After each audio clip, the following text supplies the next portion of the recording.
Om Swastiastu. Kami dari kelompok 10 yang beranggotakan Gede Purnawidharma, Nika Darisya Kurniasih, Nikomang Ayu Agustini, dan Gusti Ngurah Sastrawan. Kami ingin mempresentasikan tentang sistem informasi manajemen. Adapun materi-materi yang kami bahas yaitu yang pertama, kegagalan sistem informasi. Yang kedua, masalah sistem pokok informasi. Yang ketiga, mengukur kesuksesan sistem. Yang keempat, penyebab kesuksesan kegagalan sistem informasi. Yang kelima, implementasi konsep. Yang keenam, penyebab kesuksesan dan kegagalan implementasi. Yang pertama, sistem informasi. Secara sederhana dapat dikatakan bahwa sebuah sistem informasi menghasilkan hasil keluaran atau output dengan menggunakan masukan atau input dan berbagai proses yang diperlukan untuk memenuhi tujuan tertentu dalam suatu kegiatan manajemen. Menurut O'Brien 2007, SIM merupakan kombinasi yang teratur antara people, hardware, software, communication, network, dan data resource, atau kelima unsur ini disebut komponen sistem informasi, yang mengumpulkan, mengubah, dan menyebarkan informasi dalam organisasi. Kapan sistem informasi bisa dikatakan gagal? Jika desainnya tidak cocok dengan struktur, budaya, dan tujuan organisasi secara keseluruhan. Selanjutnya akan dilanjutkan oleh teman saya. Om Swastiastu, selamat malam. Baik, terima kasih. Saya akan melanjutkan presentasi dari teman saya. Jadi di sini poin materinya adalah kegagalan sistem informasi dan beberapa faktor yang menyebabkan kegagalan tersebut. Antara lain, yang pertama, kurangnya input dari end user atau pengguna terakhir dari suatu sistem informasi.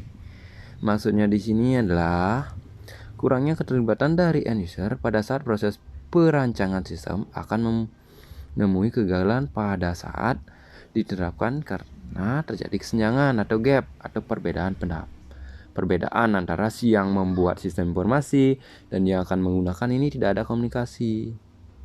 Jadinya nanti di penerapannya itu akan kesulitan ataupun gagal, tidak berfungsi karena tidak sinkron ini yang membuat sama yang akan menggunakan. Nah, yang kedua ada tidak lengkapnya pernyataan kebutuhan dan spesifikasinya. Nah, di sini maksudnya sistem informasi itu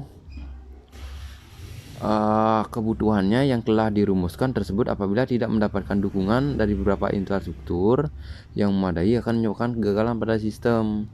Jadi suatu sistem itu kan ada spesifikasinya, ada kebutuhannya. Jika tidak lengkap atau tidak dipenuhi oleh si peminta atau yang membutuhkan sistem, maka sistem itu akan gagal jadinya. Yang ketiga ada pernyataan kebutuhan dan spesifikasi yang senantiasa berubah-ubah. Nah, ini juga akan menyebabkan suatu sistem gagal. Jadinya kebutuhan spesifikasinya ini berubah-ubah. Jadi si SI itu atau IT-nya ini akan kebingungan jadinya dalam merumuskan suatu sistem. Yang jelasnya perumusan dengan jelas tentang kebutuhan dan spesifikasi penggunaan sistem informasi tersebut yang diterapkan suatu organisasi. Jadi perumusannya itu tidak boleh berubah-ubah.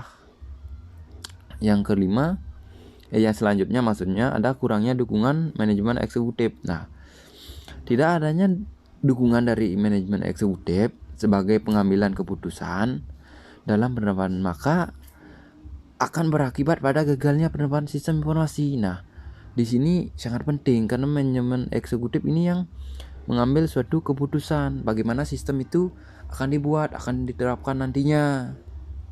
Yang selanjutnya, inkompetensi secara teknologi. Nah, ini juga penting. Jadi, secanggih apapun sistemnya, kalau operatornya tidak bisa menggunakan sistem itu akan gagal gitu loh maksudnya.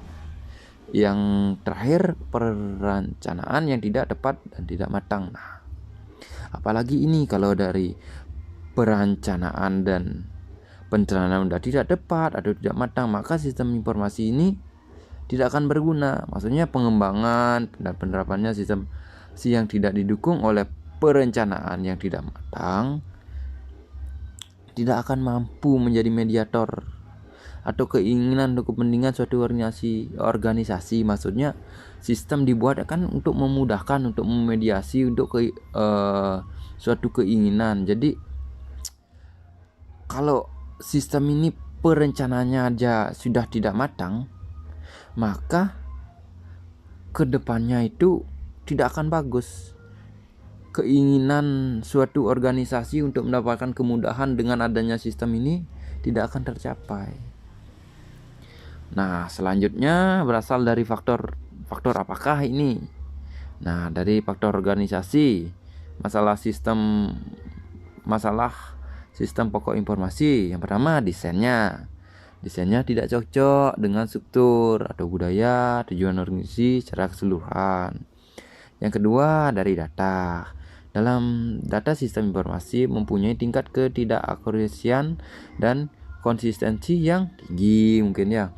Dari segi biaya mungkin beberapa sistem arahannya bagus, tapi dalam implementasinya, pengoperasiannya memerlukan biaya di atas anggaran.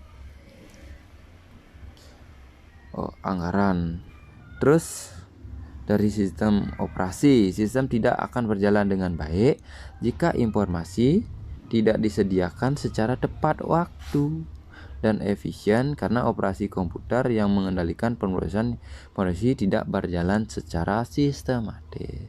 Baik, terima kasih. Pemaparan materi cukup sekian dari saya, dilanjutkan oleh teman saya. Terima kasih. Baik, saya akan melanjutkan presentasi dari teman saya, yaitu mengukur kesuksesan sistem. Banyak faktor yang dapat dijadikan ukuran keberhasilan penerapan suatu sistem. Faktor-faktor yang dapat dipertimbangkan menurut Landon adalah: yang pertama, tingkat penggunaan sistem relatif tinggi; yang kedua, kepuasan para pengguna terhadap sistem atau user satisfaction with the system, yang diukur melalui kuesioner atau interview; yang ketiga, sikap yang menguntungkan atau favorable attitude para pengguna terhadap sistem informasi dan staf dari sistem informasi; yang keempat, tujuan yang dicapai. Pada tingkat seberapa sistem dapat memenuhi tujuan-tujuan yang spesifik sebagaimana dicerminkan oleh peningkatan kinerja organisasi dan pengembalian keputusan dari penggunaan sistem. Yang kelima, timbal balik keuangan atau financial payoff untuk organisasi, baik melalui pengurangan biaya atau meningkatkan sales dan profit. Selanjutnya, penyebab kesuksesan dan kegagalan sistem informasi. Beberapa faktor yang dapat membantu kesuksesan suatu sistem informasi antara lain: yang pertama, adanya dukungan dari manajemen eksekutif; yang kedua, adanya keterlibatan atau peran pemakai akhir suatu sistem yang akan dirancang; yang ketiga, adanya kerjasama pernyataan kebutuhan; yang keempat, adanya suatu kematangan suatu perencanaan; yang kelima, adanya harapan perusahaan atau organisasi yang nyata. Baik, presentasi selanjutnya akan dibawakan oleh teman saya. Di sini saya akan melanjutkan presentasi dari kelompok kami. Implementasi konsep. Implementasi berunjuk pada semua aktivitas organisasi yang ditujukan terhadap adopsi, manajemen, dan inovasi rutin. Yang harus diyakini adalah organisasi harus memilih para pelaku dengan karakteristik sosial yang cocok, sebagaimana memilih produk yang paling unggul untuk kesuksesan inovasi. Penyebab kesuksesan dan kegagalan implementasi. Yang pertama, peran pengguna dalam proses implementasi. Yang kedua, tingkat dukungan manajemen bagi upaya implementasi. Yang ketiga, tingkat kompleksitas dan risiko implementasi proyek. Dan yang terakhir, yang keempat, kualitas manajemen dalam implementasi. Sekian presentasi dari kelompok kami, saya ucapkan terima kasih.